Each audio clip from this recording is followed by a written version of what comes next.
கிருஷ்ணா. ஓம் நமோ பகவத்தே வாசுதேவாய. ஹரே கிருஷ்ணா. ஸ்ரீமத் பகவத்கீதை அத்தியாயம் 3 கர்மயோகம். அதில் பதம் 14 பார்த்துட்ருக்கோம். அன்னாத் பவந்தி பூத்தானி பர்ஜன்யாத் அன்ன சம்பவக யஜ்ஞாத் பவதி பர்ஜன்யோ யஜ்ஞக கர்ம சமுத்பவக. டிரான்ஸ்லேஷன்: மழைகளால் தோற்றுவிக்கப்படும் தானியங்களாலேயே எல்லா ஜீவன்களின் உடல்களும் வாழ்கிறது.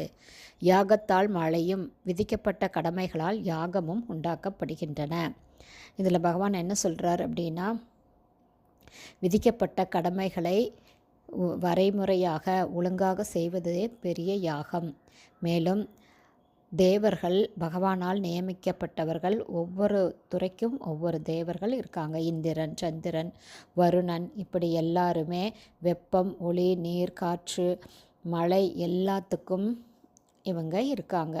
ஸோ இது எல்லாம் இல்லாமல் மனித சமுதாயம் உயிர் வாழ முடியாது.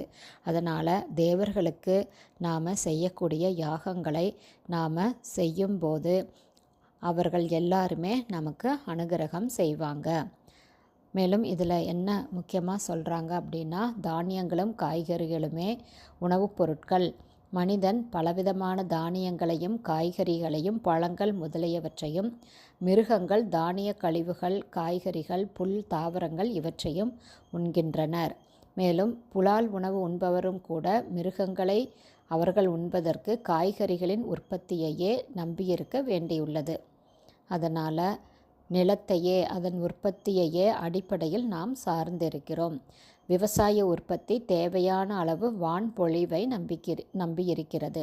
இந்த மழை தேவர்களான இந்திரன், சூரியன், சந்திரன் போன்ற பகவானின் தொண்டர்களால் நிர்வாகம் செய்யப்படுகிறது.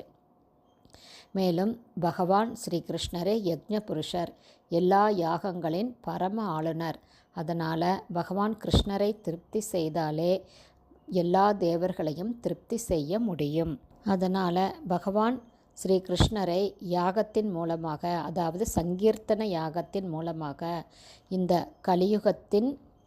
கலியுகத்தின் தர்மமான சங்கீர்த்தன யாகத்தின் மூலமாக ஹரே கிருஷ்ணா ஹரே கிருஷ்ணா கிருஷ்ண கிருஷ்ணா ஹரே ஹரே, ஹரே ராம ராம ராம ஹரே ஹரே அப்படிங்கிற பகவானுடைய நாமத்தை, மகா மந்திரத்தை ஜபிப்பதன் மூலமாக பகவானை திருப்திப்படுத்த முடியும்.